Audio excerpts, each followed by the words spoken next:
Let's begin, Justin, with Southampton, who are now without a win in 5. It's after they lost 3-1 away at Hull. 3-word reviews for Hull.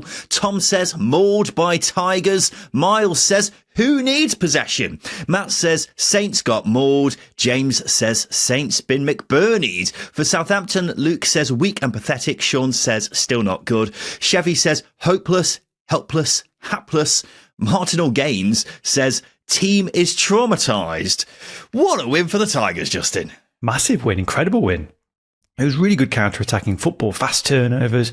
It was nice and direct at times. It was just playing to the strengths of individuals. You know, got Ryan Giles on the left-hand side pumping in crosses to Ollie McBurney when the time mattered or when the moments came up. It was a great performance from them. It was emphatic, and I think you can only credit the team for their approach, because Southampton, I think, have got obvious weaknesses, and every single one of them was exploited by Hull. So I'm not going to say it was a tactical masterclass, but it was a well-drilled, I think, win from Hull and Sergei Yakarovich. Yeah, Hull were great, weren't they? Southampton had 71% possession in this game, but despite that, Hull kept them very much at arm's length. They stayed resolute, and by and large, Ivor Panda in the Hull goal had very little to do until Adam Armstrong pulled one back in the 94th minute. Up the other end, Hull had basically 3 chances and scored them. They didn't create a whole lot outside of the goals, but they didn't need to. They took the chances when they came, and overall the game plan worked a treat. I think you're absolutely right there, Justin. Hull were never really made to sweat despite the quality of opposition. And so fair play to Sergei Yakarovich, considering how previous appointments from abroad have gone under the owner, Adjon Ilijali. It's going better than they have previously so far, hasn't it? Which is a pretty bad indictment on them when results have been still mixed so far this season. Yeah, I guess the bar is very, very low, isn't it? Yeah. I think that's probably that might make the Yakarovich job seem spectacular compared to the likes of Ruben Sayers, Shotar Valadzian, of course. Forgetting Tim Volter, that's it. Yeah, it probably mass over that, but I think he's certainly done okay. He's not been spectacular, as we said, but it's been more than respectable so far, considering how much of a bumpy summer it was.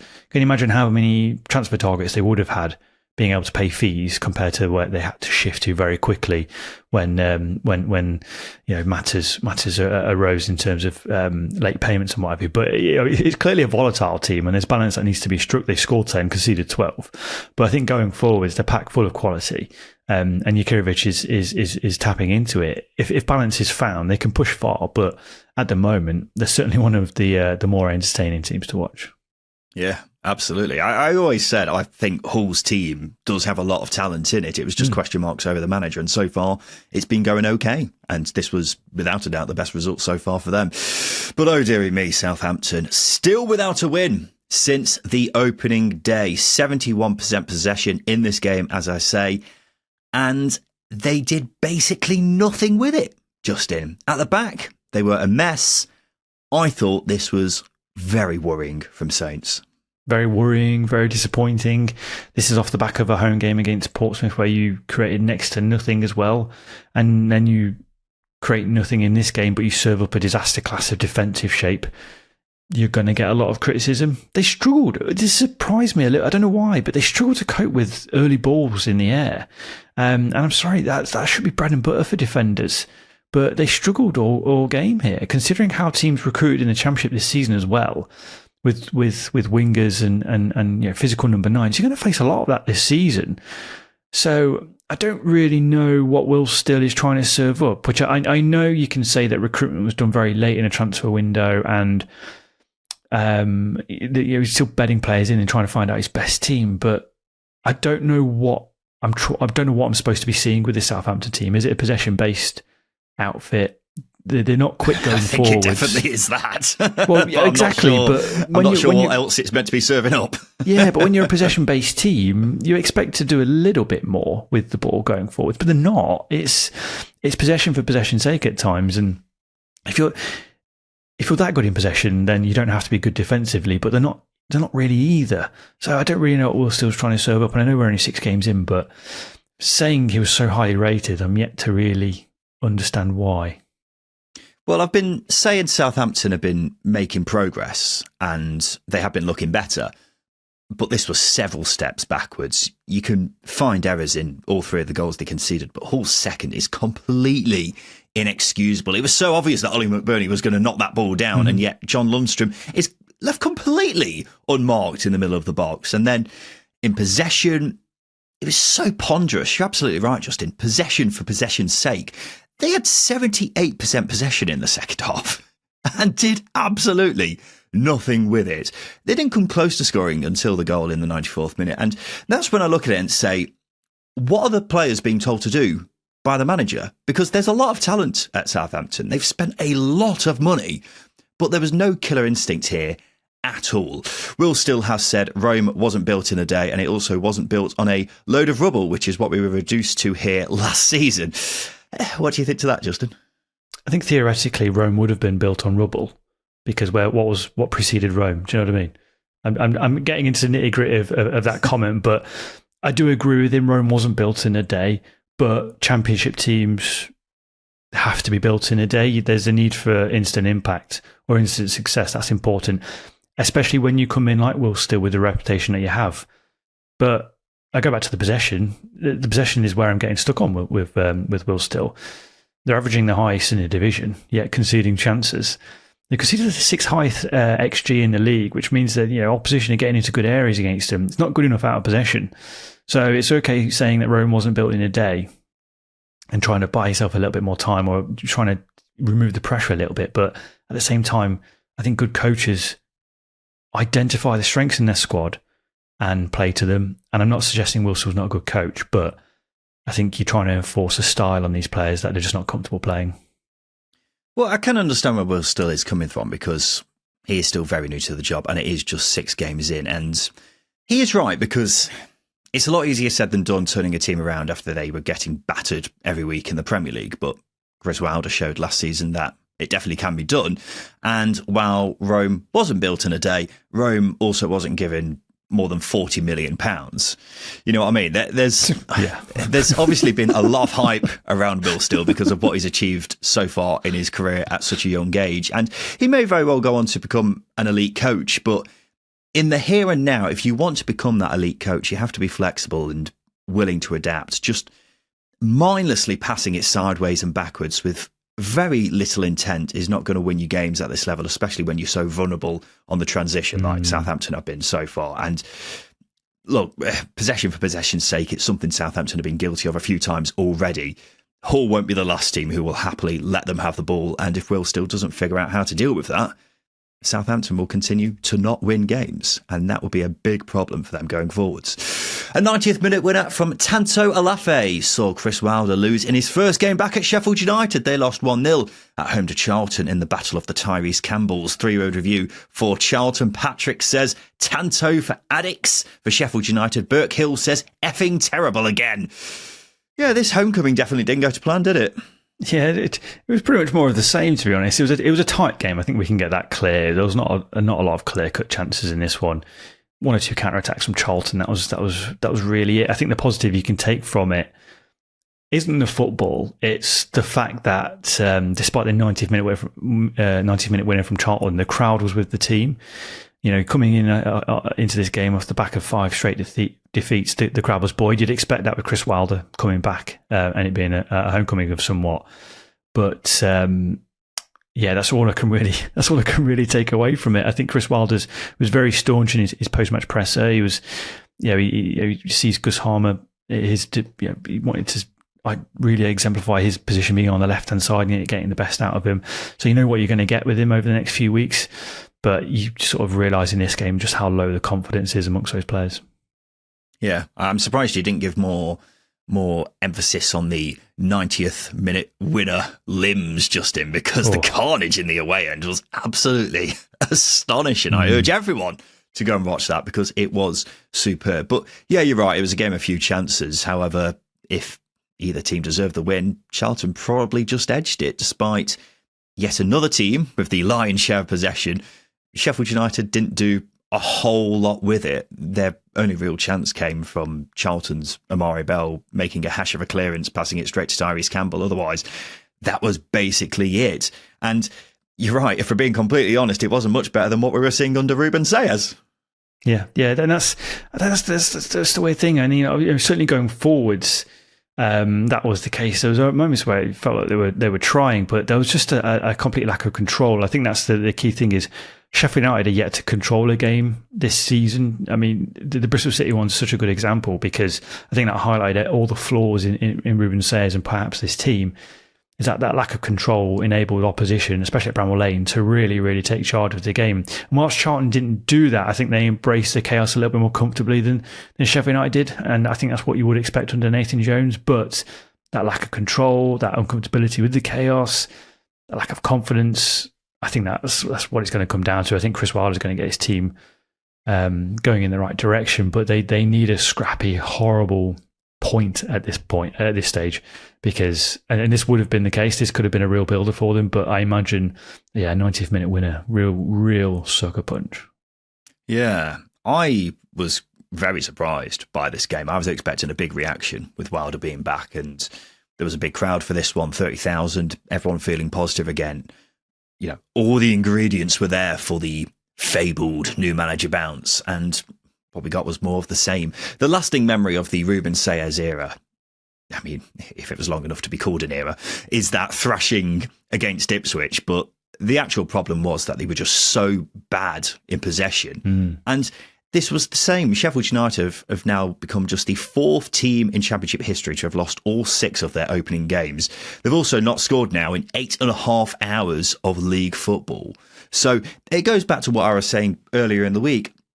Are there actually more problems at Sheffield United than just who the manager is? If this game is anything to go by, then yes, there is, because everyone's got very excited with Wilder coming back, instantly expecting them to start surging up the table, including you, Justin. And now I'm just sat here like, I wasn't too sure when the appointment was made, and now I'm definitely not sure. I think it's going to be a case of Chris Wilder has a little bit more time to work with the final third, because if you look at the formula that Chris Wilder plays under, you go all the way back to sort of Billy Sharp and David McGoldrick. The ball stuck. Billy Sharp was really good at hanging on to it, getting other players into play. Tyrese Campbell, that's not really his game. He likes to move around, and Tom Cannon is definitely not his game. I think they're lacking that sort of forward player who can really take a bit of the pressure off others. And again, I think they're lacking that really penetrative number 10, because I don't think Callum I don't want to be too critical of him, but I just don't understand what he brings other than he gives you a little bit of relief because he's very good at retaining the ball. But his numbers, goal scoring, creativity, it's not enough. So I think personnel-wise, he is lacking in that final third. So I think the more weeks that go by, or say days and training days or whatever, I think Chris Wilder will understand exactly what he needs to get out of this final third. And I think once he gets it to click, it will start to click. But you just hope it's not too long, because 6 games in, 6 defeats, you will get cut adrift. Yeah, I know what you mean, but the final third, I'm not sure if that's a valid excuse when you've got Gustavo Hamer, Tyrese Campbell, Tom Cannon, Ogbene, but you've got to understand that Chris Wilder's only had Barry. Yeah, he's had very little time to work with that as a collective, hasn't he? The same players who were there last season. Yeah, but you're lacking Kiefer Moore, for example, who's the arch trouble number 9 that Chris Wilder does like to play with. I'm trying to think. I think in defence of your point, I think we are maybe perhaps seeing how important Vinny Souza was for Sheffield United last season, because he's obviously a big miss. But yeah, there are a fair few problems at Sheffield United, which I think a lot of people have almost completely forgotten just because Chris Wilder's back all of a sudden. And I'm by all means, I'm not saying Sheffield United's season is over or that they may even go down, but I think it was just naive to expect Wilder to just walk in and everything be smelling of roses again, because there's a lot of fires that need putting out, and it may take a fair bit of time for that to happen. By the way, did you see the tifo which Sheffield United had for this game? It was a big drawing of Chris Wilder tapping the Sheffield United badge, but fans online said it looked more like a pensioner having a heart attack. Yeah, I've seen a lot of funny comments on this one. It does look like someone who's having a heart attack. Someone else said it looked like George Bush as well, which is a good one. I think maybe next time. Lovely gesture. Apparently it went down before Chris Wilder came out as well. But if you're going to do a tifo, don't do one with someone with their mouth wide open, because it's open to interpretation. Yeah, I appreciate the thought behind it, but George Bush having a heart attack, I'm not sure that needed to be put on a tifo, to be honest. A quick word on Charlton, Justin. Their first away win of the season always equals a very happy Nathan Jones. He was absolutely buzzing with that goal, wasn't he? Fucking knee slide. It's so unnecessary. Yeah. It was a big one to do it in as well. I mean, Bramall Lane, I know it's been a bit of an easy place to go to this season, but it's still Bramall Lane, 30,000, big atmosphere, Chris Wilder coming back. You have to adapt your game plan a little bit to that, especially when you know what you're going to come up against, like Nathan Jones would have. So as I say, that overall vibe, I guess, going into Bramall Lane, despite the run of defeats, this wouldn't have been a comfortable game for them, for Charlton. So you saw that with quality of play on display. It was frantic, but I think Charlton staying in it for as long as they did, they took their moment of composure. It was a tap in by Alafe, but it was a composure to get it across the 6-yard box to him, and you've got to really, really applaud Charlton for taking that moment.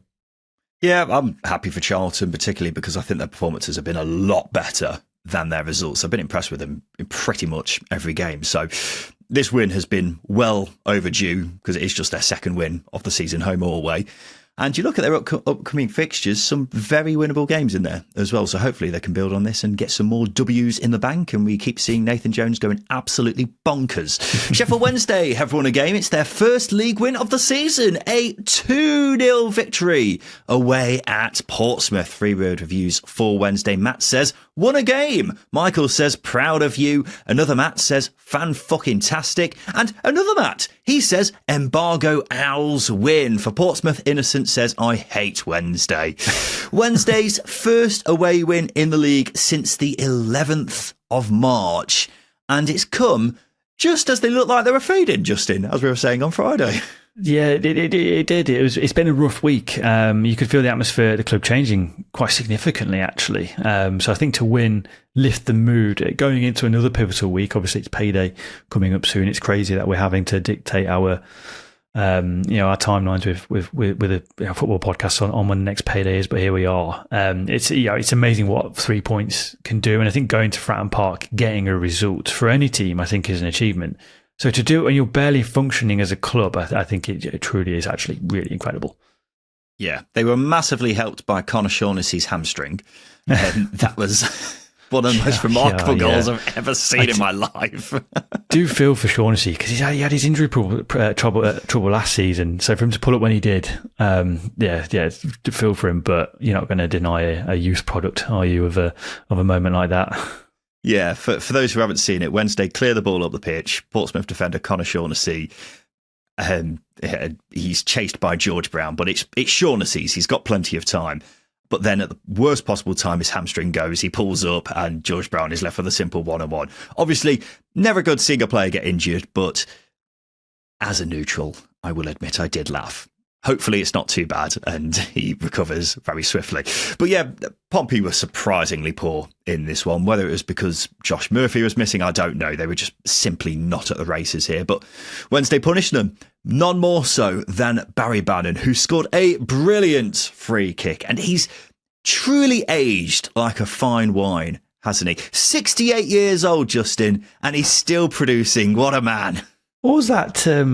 What was that? But it was Carlsberg who did that advert of all the England legends years ago. I think so. Barry Bannon could qualify for that. I know it's England legends, but I know he's Scottish, so he won't like me saying that. But it just gives me that vibe. It's quite remarkable that he's still able to do this at this age in games. He's going to have to play a lot this season, but he's weirdly one of those players who's managed to stave off significant injury problems.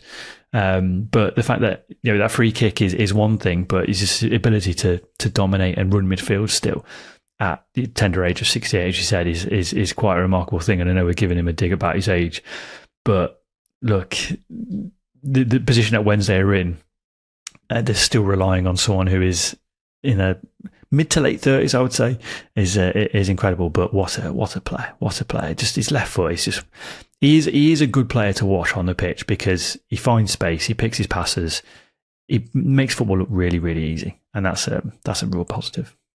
Yeah, we've got to remind everyone that in the summer he had offers to leave. He was out of contract, still turning up to training though, even even though he didn't need to. He reportedly ended up signing a new deal this summer on much worse terms than his previous contract, even though Middlesbrough and Millwall were offering to pay him 3 times what he's earning now. So they're sticking with a club through thick and thin. And then there's Barry Bannon. And he's still producing the goods as well. He's playing in a team where most of the players aren't on his level, let's be honest. But he doesn't moan. He just wants to do his bit for the club.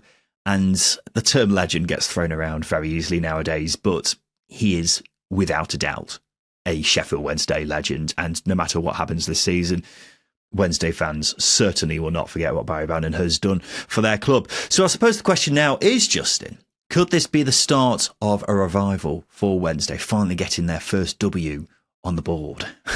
I think we can taper expectation of a revival. I think what it is a moment of relief. It's a moment for everyone to just enjoy. Wins will be hard to come by. It will be a brutal season. We've already experienced a brutal few months from a Wednesday perspective, but when you have these moments, they do need to be celebrated.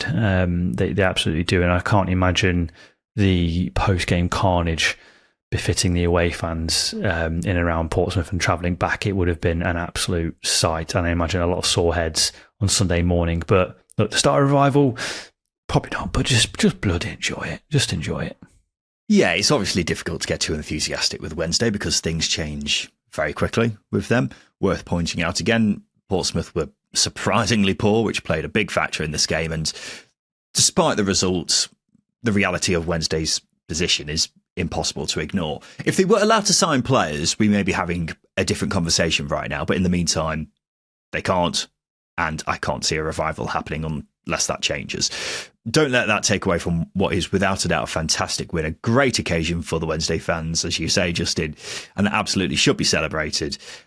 So let's just live in the moment and enjoy that, shall we?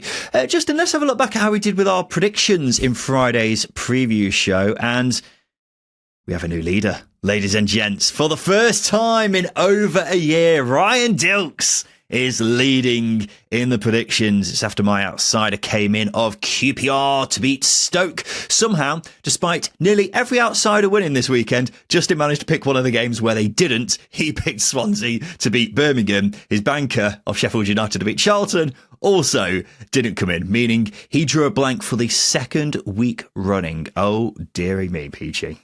Fine margins, isn't it? Because if VAR's in the Championship, I come away with something from this weekend. We'll talk about it later in the show, but the Swansea game, yeah, controversy. So I would like some independent adjudication on the QPR banker as well. That's the only other thing I'll highlight. When I looked, I didn't. Outsider, you mean? Outsider, sorry. I didn't. I thought they were. I thought they would have been a banker, but alas, I don't think we can check. I don't think we can check back.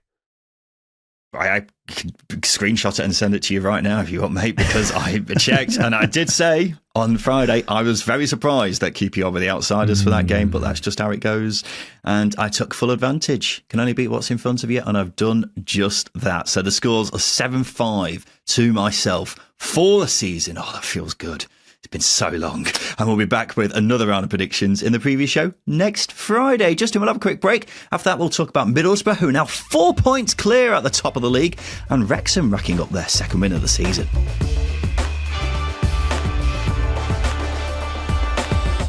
Welcome back to the Second Tier Podcast. Let's talk about some more action from across the Championship this weekend. We'll go to the game from Friday night because Middlesbrough are now 4 points clear at the top of the league. So after they won again, this time a 2-1 victory at home to West Brom. 3-word reviews for Borough. Jack says, can't stop winning. Alan says, Borough flying high. Chris says, Sir Robert Edwards. Steptoe says, best start ever. Yeah, it's now Middlesbrough's best start in Championship history. They just keep winning, Justin. Yeah, it's incredible, isn't it? It's incredible. I think this is the remarkable thing is nobody predicted Middlesbrough to have this level of start at all. A lot of the pundits, including ourselves, had them down in the lower echelons of the Championship. Come May, that could still happen. A lot of football to be played, but yeah, what Rob Edwards is doing at the moment is simplified Middlesbrough a little bit, and they're getting results. And They've done so against a very well organised, well drilled West Brom team here. It's not a difficult, it's not an easy game for them to play. Friday night under the lights as well. Yeah, massive. The smiles are back up in Riverside, which is, it's been a while since we saw that. Yeah, it definitely is. And I've got to say, the more and more I see of Borough, the more I think this isn't just a good start. Maybe they could be the real deal this season, because I didn't come away from this game thinking they blew West Brom away, but they were the better side. And that's been the case in pretty much every game for them this season. If you're just slightly better than your opponent in every game, then you'll be right up there. And Borough keep on doing that. You don't need to blow teams away in every single game if you just keep doing that. And they're playing some really nice football as well, perfectly exemplified by the second goal. I didn't really appreciate when I was watching this game live how beautiful that goal was. It is a beautiful team goal, with the highlight being that little touch from Hayden Hackney to just lay it off to Cali Sen. And I'm once again, Justin, sat here saying Hayden Hackney is absolutely top class. I'm such a big fan of his. Yeah, we knew this. He in this game in particular, he was everywhere. Defensively, he was massively important, but getting the ball into the final third, he did it so many times. He's a creator, he's energetic, he's a complete package as a midfielder, and that was on full display here. But when you compare it to, complement it with Aidan Morris, who's a bit more destructive but can play as well, it's a lovely balance in that midfield. And then you've got the creativity of Naipan ahead of them. You've got Tommy Conway in that starting 11 who's going to give you a lot of energy in the final third. Good balance in that starting 11, and Hayden Hackney just rounds everything off. So I think that's one of the key, the key things to take away from this is Rob Edwards. Like I was alluding to, Will, still Rob Edwards is tapping into the strengths of individuals. I'm not seeing the best of Middlesbrough yet, because you are, as you say, they are slightly better than their opponents, but they've got gears to go, and that's a positive. It's just about tapping into the quality that you've got in front of you, and Rob Edwards is doing that. I've been a big critic of Rob Edwards, but he's turning me around very, very slowly. It's been a really impressive start. Performances are there, and they've, as I said, they've got gears to go. That's a really important point to make.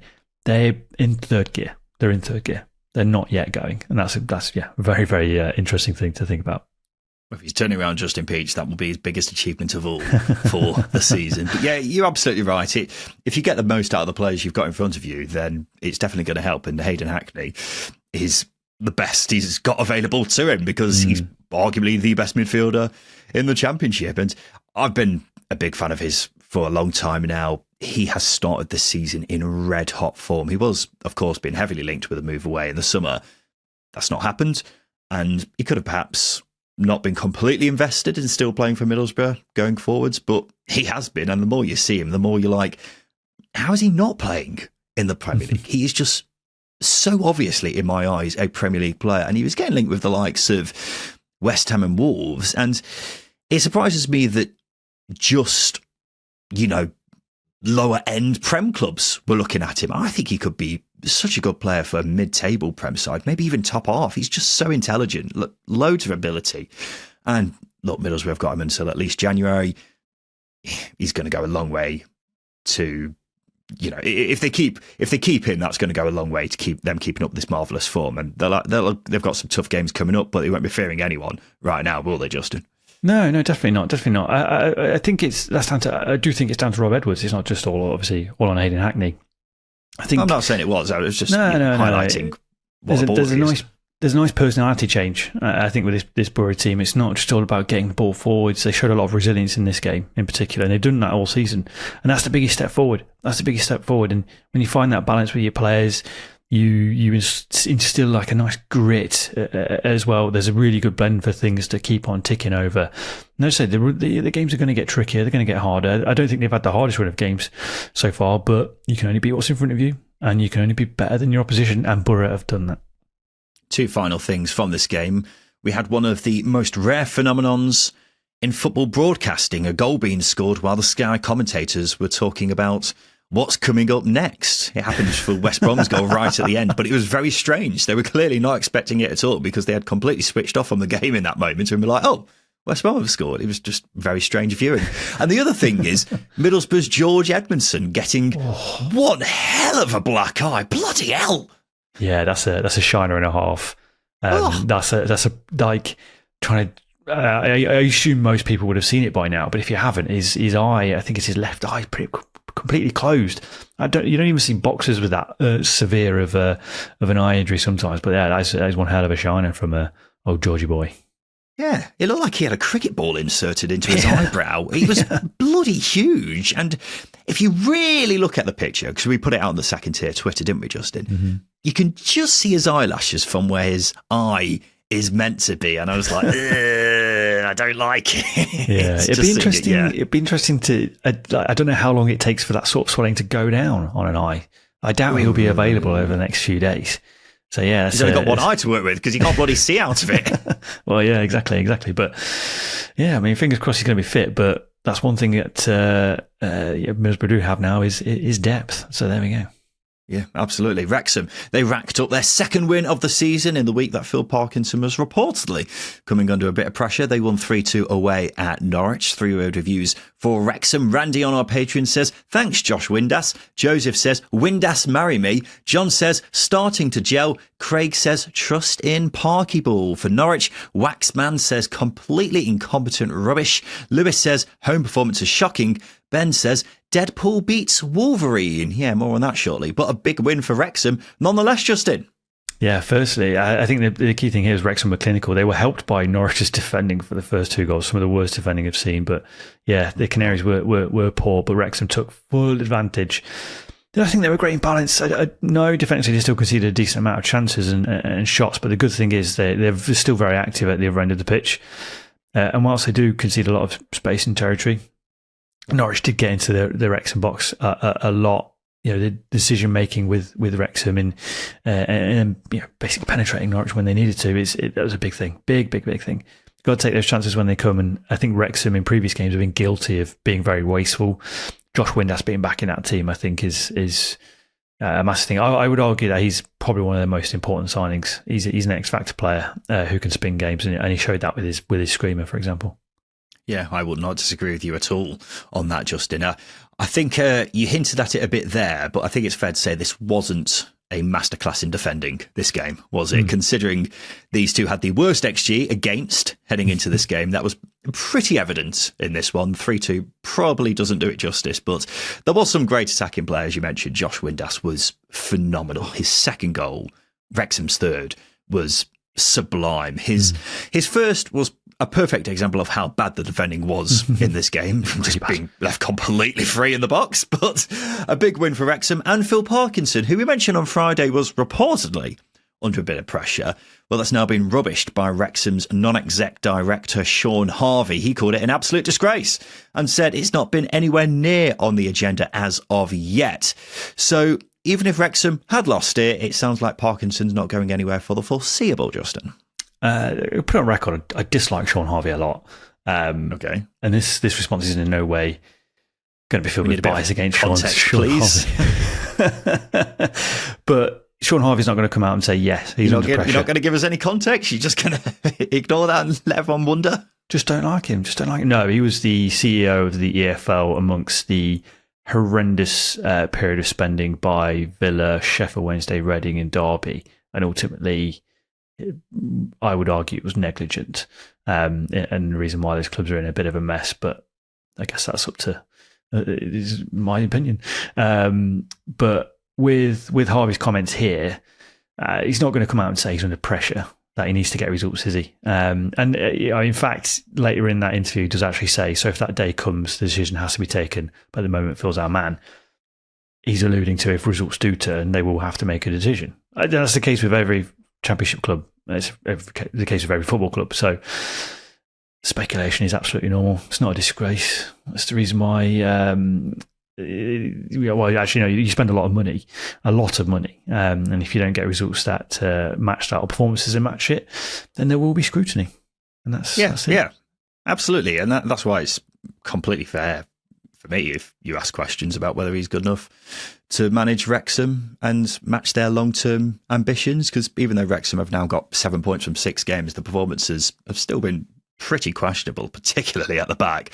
But if things do start going wrong, then based off these comments, I'm assuming they're going to give Parkinson plenty of time, even if they're miles away from where they want to be. So we'll wait and see on that front, won't we? Speaking of managers under pressure, it's not going brilliantly for Liam Manning, is it? Norwich have now lost 4 from 4 at Carrow Road in all competitions this season. Over the previous 2 seasons, they had only lost 9 games at home. There were loud boos after this game as well. So, yeah, strange to see them struggling so much in front of their home fans, Justin. It is strange because we know Carrow Road to be an absolute fortress, but as we mentioned a couple of times already, defensively, it's just a mess. It's just a mess. I think the first goal is the Windass one you mentioned. Is one of the worst goals I've seen conceded. It's the fact that there's no a sort of accountability or ownership on any defending whatsoever. I think it's the left back. It might have been the left back was 6 yards too deep, and then the other defenders are just not doing anything. So I think the person who crossed the ball in, I can't remember who it was, is onside basically, and then everyone's just left on their own. And Josh Windass there's no communication. And then Ryan Longman has also got the freedom of Norfolk for his shot as well. So when you are playing like that and defending like that, I think it's fair. There's going to be a lot of question marks from fans. I think it's completely fine. Obviously, when you lose this many games at home in such a short space of time, you're allowed to be frustrated. So I do feel for fans in this scenario, especially if the club has changed managers very recently, as it did with Johannes Hoff-Thorup. They've sacked managers for less. So I'm not suggesting that Liam Manning is going to be under pressure, but major improvements are needed. They really are.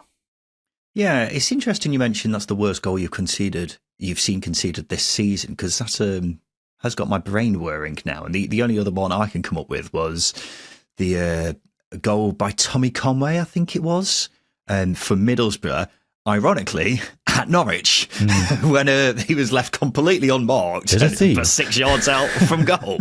But yeah, home or away, it has been a poor start for Norwich. The highlight has been the shocking defence, which has been extremely unfortunate to have only conceded 9 so far, by the way. If it wasn't for Vladan Kovacevic in the Norwich goal, they'd be a lot worse off. But they'd also be a lot worse off if they didn't have Josh Sargent up front. So everything in between the goalkeeper and striker hasn't been great.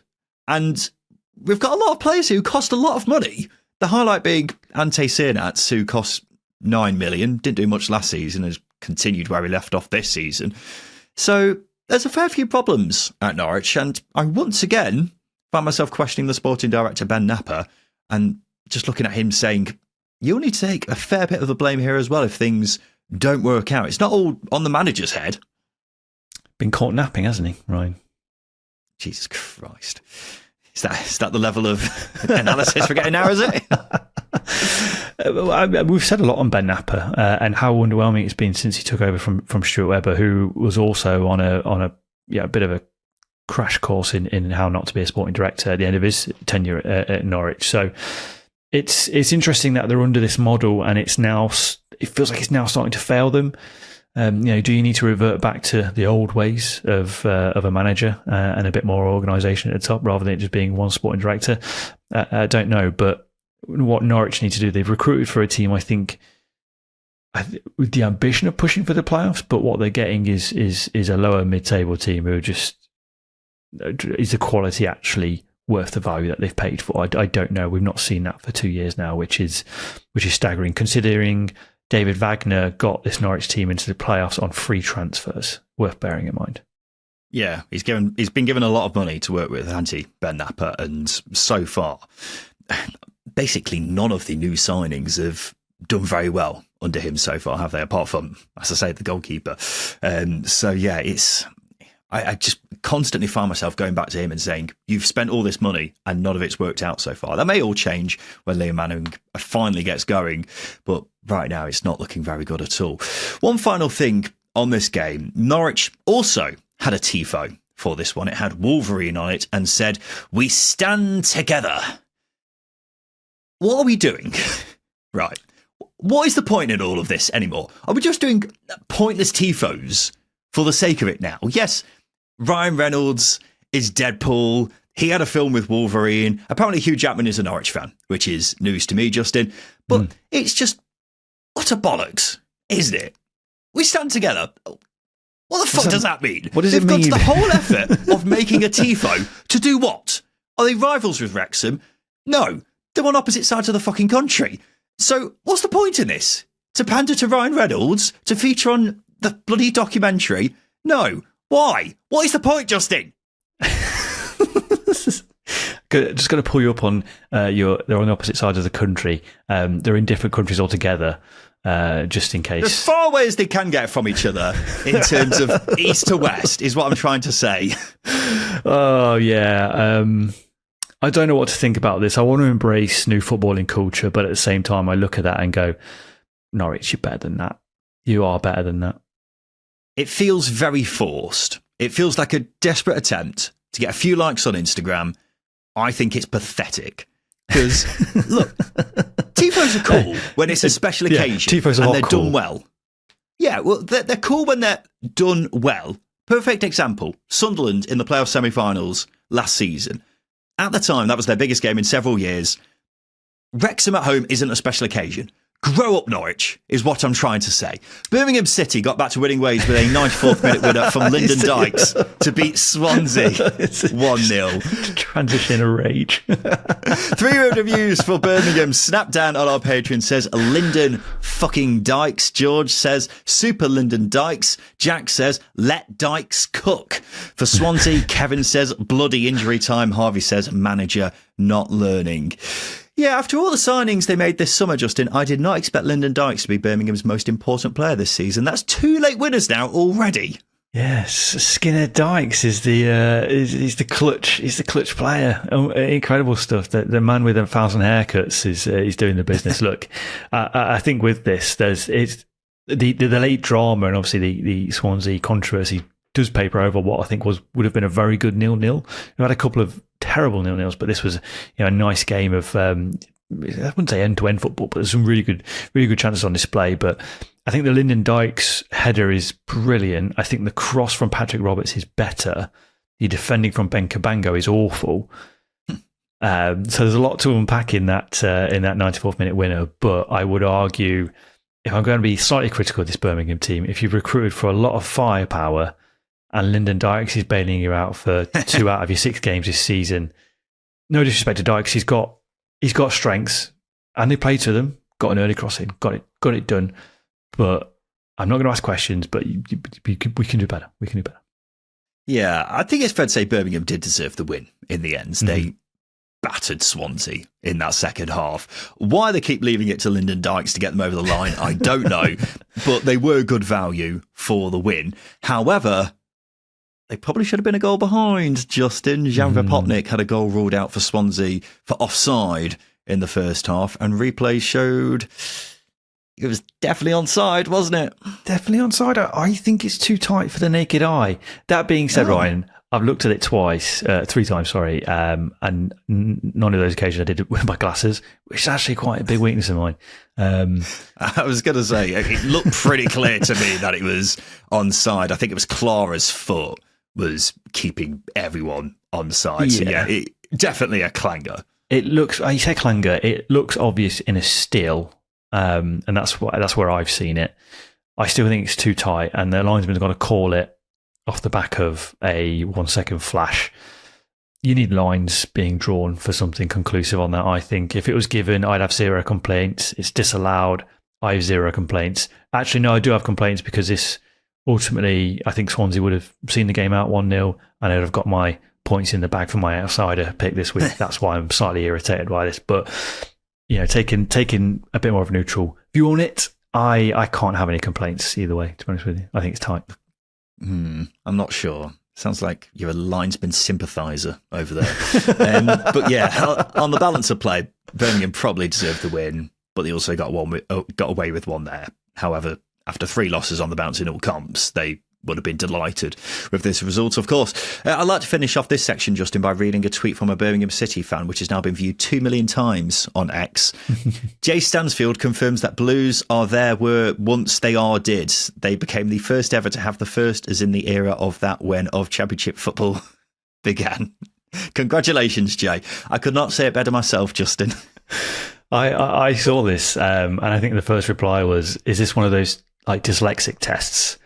Because honestly, I was reading it, I was like, I think we must have spent like 5 or 6 minutes just going like, why is this so popular? What the fuck's going on? I read that tweet when I was hungover on Saturday morning, and I can honestly say it was the last thing I needed. Yeah, it was. It just, I don't even know what to say about it. It's random. Was the person who did they tweet it accidentally? No, right, okay.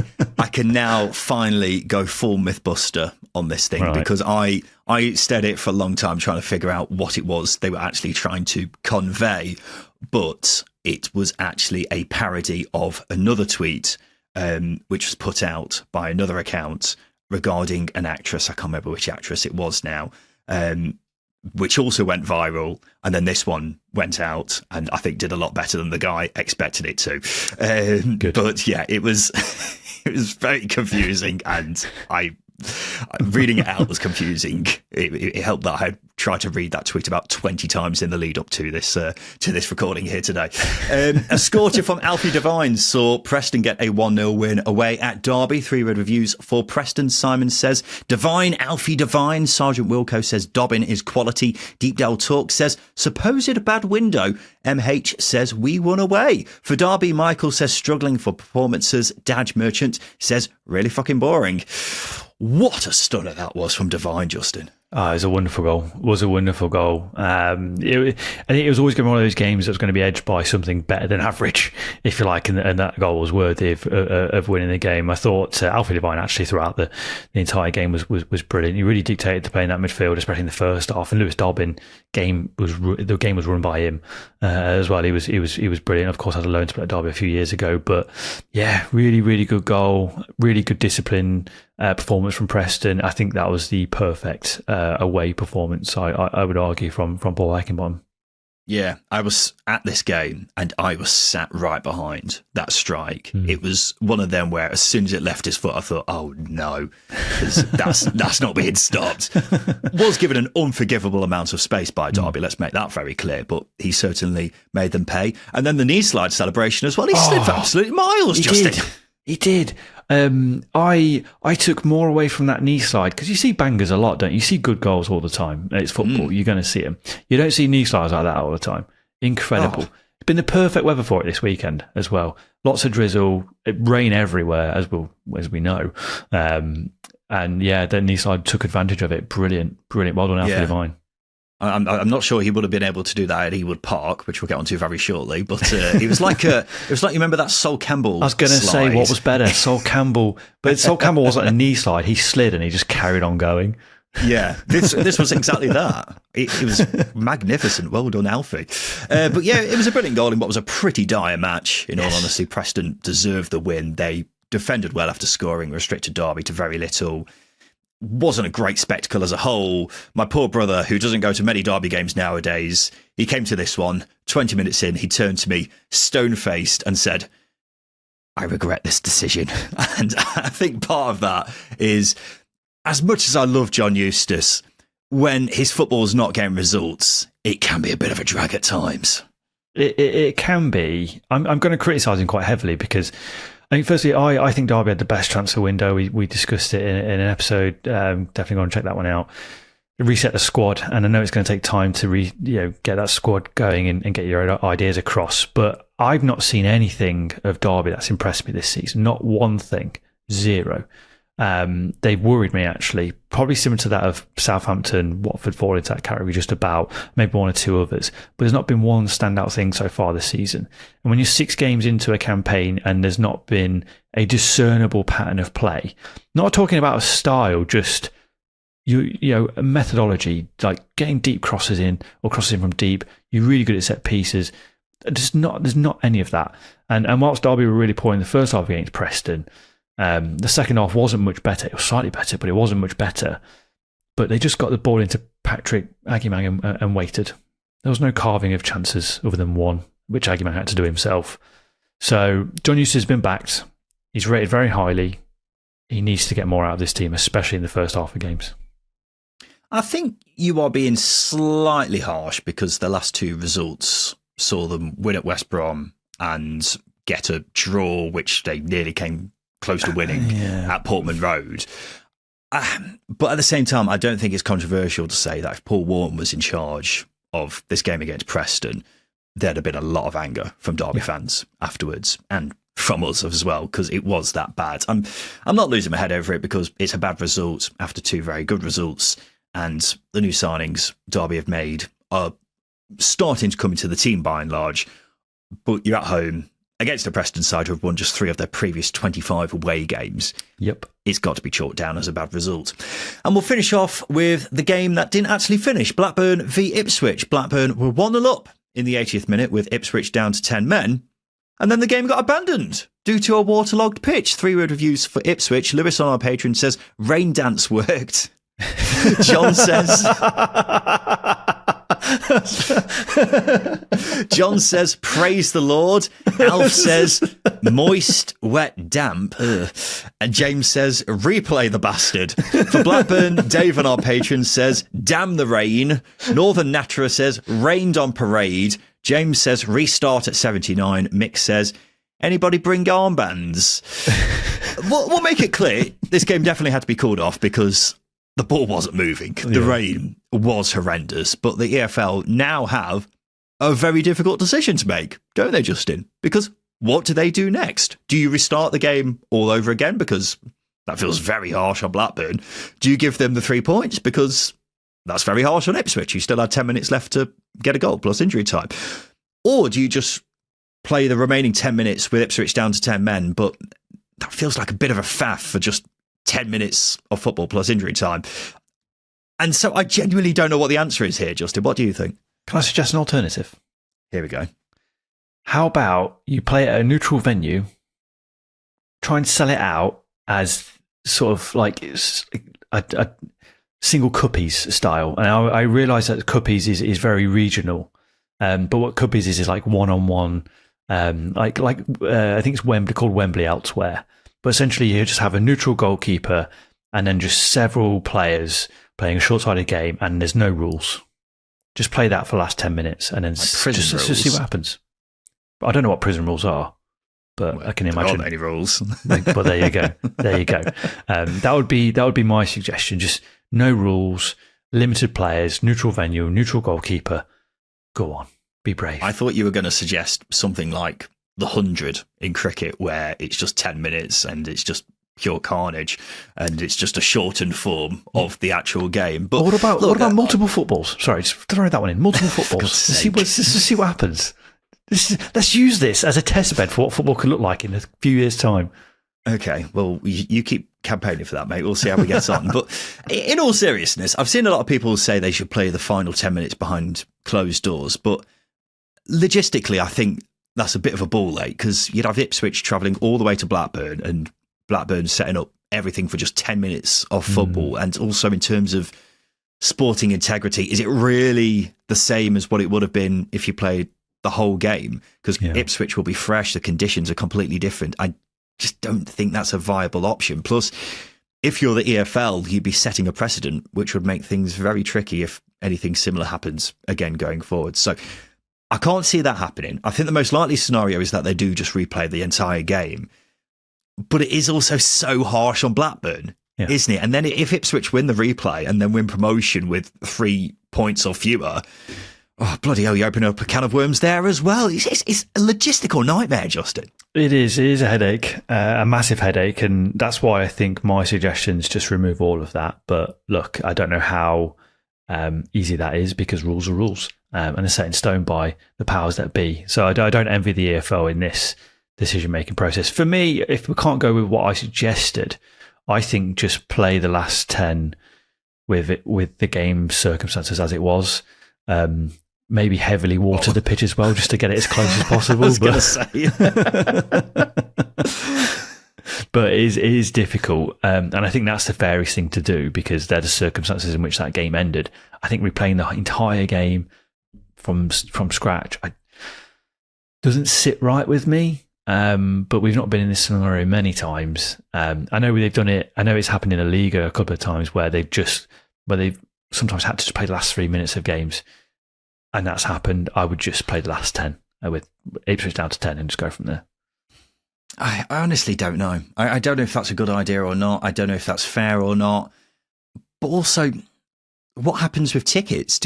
Is it behind closed doors? Or if they do replay this game, do fans who had tickets then get free entry for any potential replay?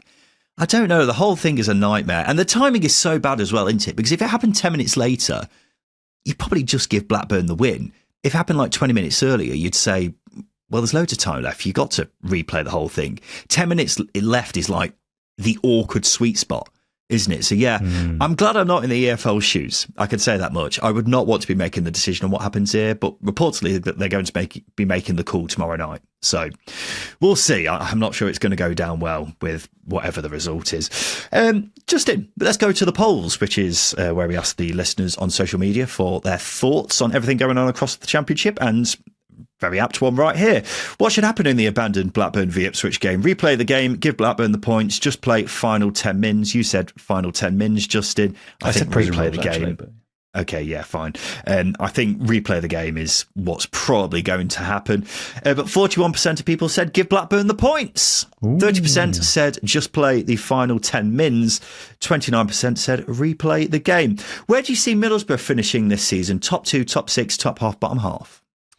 I think top 6 is probably a safer bet. Top 2, I think, if I remember rightly, if we're going back a couple of years, Ryan Lowe had a really good start with Preston, where they were sort of fourth or third or whatever. That was just a couple of years ago.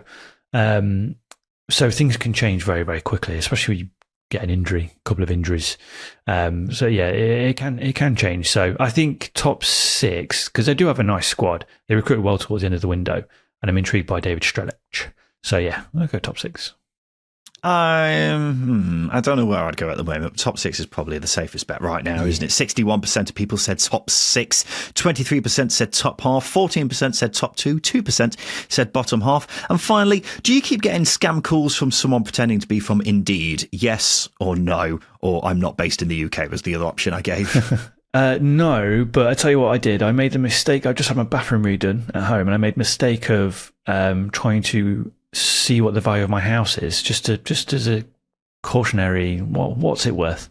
And now I get non-stop calls from estate agents from around the UK. Shit you not, non-stop. I've had to block them.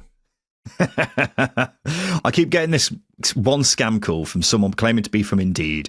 It's a southern woman who just leaves a 5-second message, hangs up, and tells me to add her on WhatsApp. And I'm just I have had one of those. I have had one of those. I knew you'd have it. It's happening all the time. I keep getting this call like every 3 days from a different number, so I can't do anything about it. It's a nightmare. 55% of people said no, they've not had this scam call. 38% said yes. 7% said I'm not based in the UK. So there we go, ladies and gents. Those are the polls. This has been the Second Tier Podcast. Patreon subscribers and YouTube community members, don't go anywhere. We've got the extended edition of the weekend show coming up, which we like to call some more time. We'll be talking about Russell Martin's Rangers struggles and who'll be the next manager to be sacked in the Championship. If you're not a patron subscriber, sign up to get some more time in every single weekend show. And for YouTube members, your more time is available exclusively to you as the next video uploaded to the channel. You can also click the card that will appear at the end of this video. If you're not signed up yet, audio listeners can head over to patreon.com/second tier. Link is in the description of this episode. And for YouTube viewers, just hit the join icon right next to the subscribe button on our channel page. We'll be back again tomorrow night with our live reaction straight off the back of Millwall v Watford. So make sure you join us on YouTube for that. Otherwise, it'll be in your podcast feeds straight after that game. Otherwise, that's just about time for us here on the Second Tier Podcast. I've been Ryan Dilks. I've been Justin Peach. And a big thank you for listening.